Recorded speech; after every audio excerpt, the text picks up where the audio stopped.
あいつめ海賊になどなりおってどこの出だ。七部会への勧誘を蹴ったそうだ。若えのがそんなに急いでどうする。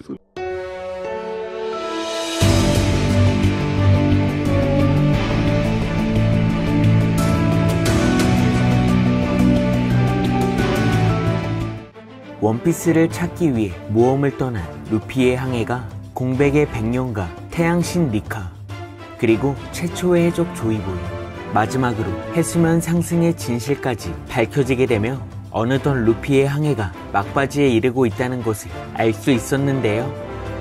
그렇게 1997년 연재된 원피스가 이제는 100권을 넘어 루피와 오로성의 전투가 펼쳐진 109권이 발매될 예정인 가운데 이번 영상은 109권에 수록된 원피스의 새로운 정보이자 15년 만에 공개된 정보까지 다양한 최신 소식들을 살펴보겠습니다.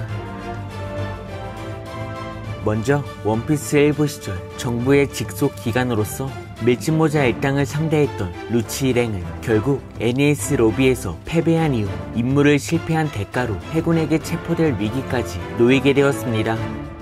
한편 루치 일행이 더욱 해군에 쫓길 수밖에 없던 숨겨진 내막은 바로 당시 상사였던 스펜담이 아버지 스펜다인과 음모를 꾸미며 말세할 계획을 세운 거였는데요.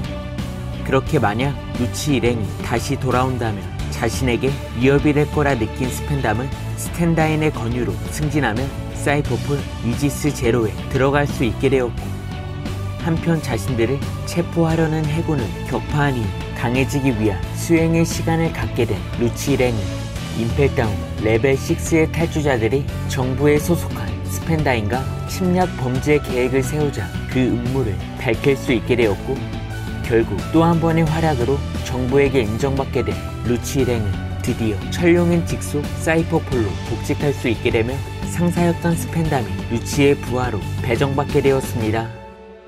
그렇게 루치 일행이 승격할 수 있던 배경과 이유가 밝혀지게 된 가운데 그중 초인계 열매의 능력자 칼리파의 가족 관계도 공개되었는데요.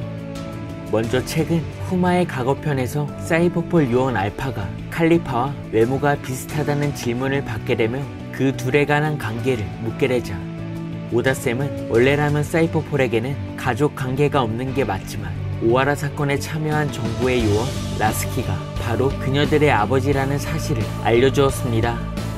이처럼 칼리파와 알파는 가족 관계라는 사실이 밝혀지게 되었지만 그들 모두가 요원이었기 때문에 각자의 삶을 따로 살아오게 되었고, 더불어 가장 큰 이유는 감정이 생기면 요원들은 약점이 될 수 있기 때문에 현재도 가족으로서의 유대감을 키우지 않는다는 사실을 공개했습니다. 이처럼 알파는 과거 보니의 추격에 실패했고, 반면 그 시각 쿠마는 칠무회로서 그리고 일정 보니의 병을 고치기 위해 여러 장소와 지역을 방문하게 되었는데요. 그렇게 쿠마는 초인계 능력을 사용해 상대방과 자신을 튕겨 어떤 장소로 이동이 가능하자 당도하는 장소에 관한 질문을 오다쌤이 받게 되었습니다. 먼저 오다쌤은 쿠마를 통해 당도한 장소는 전부 쿠마가 직접 방문한 장소였다는 능력의 비밀과 한계를 알려주었습니다. 그렇게 샤븐리 제도에서 밀짚모자 일당이 날아가 당도한 장소들은 전부 쿠마가 일전에 방문한 장소라는 것을 알 수 있었는데요. 한편 그 시각 해적이 된 보니는 일전 지니에게 반해 쿠마와 지니의 친구가 된 선원들과 함께하고 있었고, 때문에 보니 해적단은 쿠마의 친구들로 구성된 해적이라는 정보도 밝혀지게 되었습니다. 나아가 보니의 성장을 지켜본 그들은 바로 강인한 어부들이었고, 이어 보니를 신딸처럼 이해하며 철저히 보니를 지켜왔었지만 결국 검은 수염 해적단에게 패배했고, 당시 대장 아카인으로부터 보니만이 탈출할 수 있게 되었는데요. 그렇게 보니는 쿠마를 찾기 위해 마리조아로 이동했고, 이어 그곳에서 쿠마를 발견하긴 했지만 마리조아 사건에 휘말리게 되며 타진 왕국의 배에 밀항, 그리고 에그헤드 근처 바다에서 난파당한 채 마침내 사항으로 성장한 루피와 만날 수 있게 되며 지금의 이야기까지 전개될 수 있었다 합니다. 한편 쿠마의 과거편에서 당시 오르성 세턴이 쿠마를 칠무회로 가입하려는 이유가 밝혀지게 되었고, 바로 그 이유는 전날 에이스라는 루키가 칠무회를 쓰러뜨렸기에 후임을 찾고 있었다 말했는데요. 이처럼 당시 스페이드 해적단을 결성했던 루키 에이스가 칠무회 중 한 명을 격파하자 당시 로저의 라이벌 흰수염 또한 위대한 항로에서 명성을 떨치고 있던 에이스의 기사를 처음으로 접할 수 있게 되었습니다. 그렇게 에이스가 자연계 열매를 통해 이름을 떨칠 수 있게 되자 거프는 에이스가 해병이 아닌 해적이 되었다는 사실을 알게 되었고, 이어 당시 원수 생고쿠조차 B의 일족의 이름을 지닌 에이스를 주시했는데요.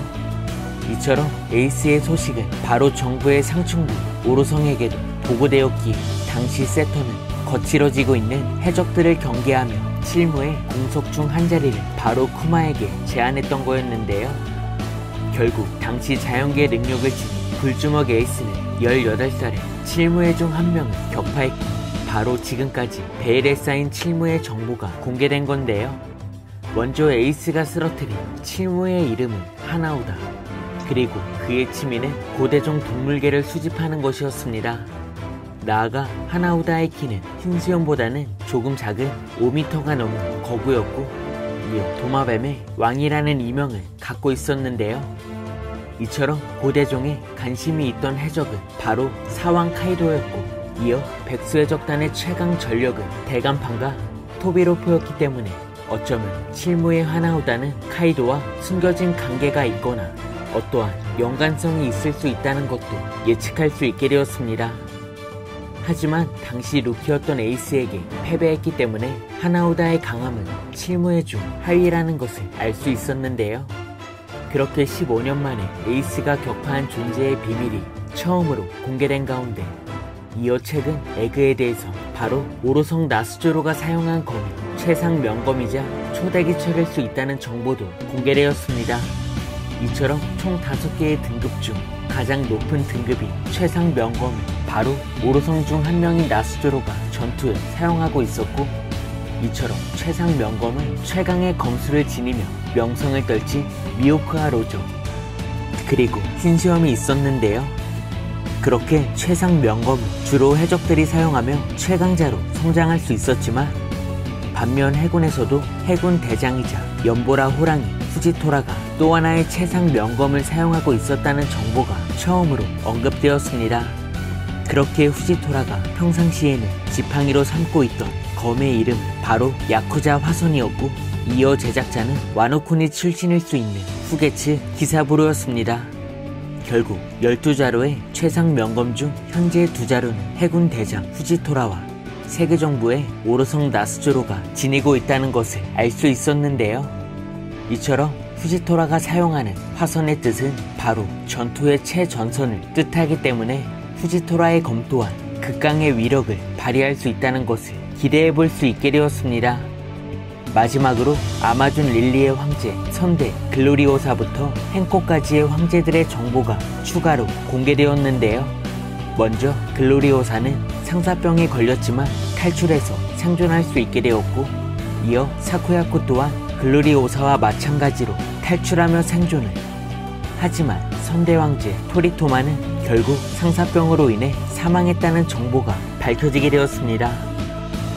이처럼 루피의 모험과 항해가 얼마 남지 않은 시점, 많은 정보들이 풀리고 있는 가운데 앞으로 칠무의 하나우다와 에이스가 격돌한 이야기의 내막도 극장판이나 외전으로 공개되면 좋을 것 같습니다.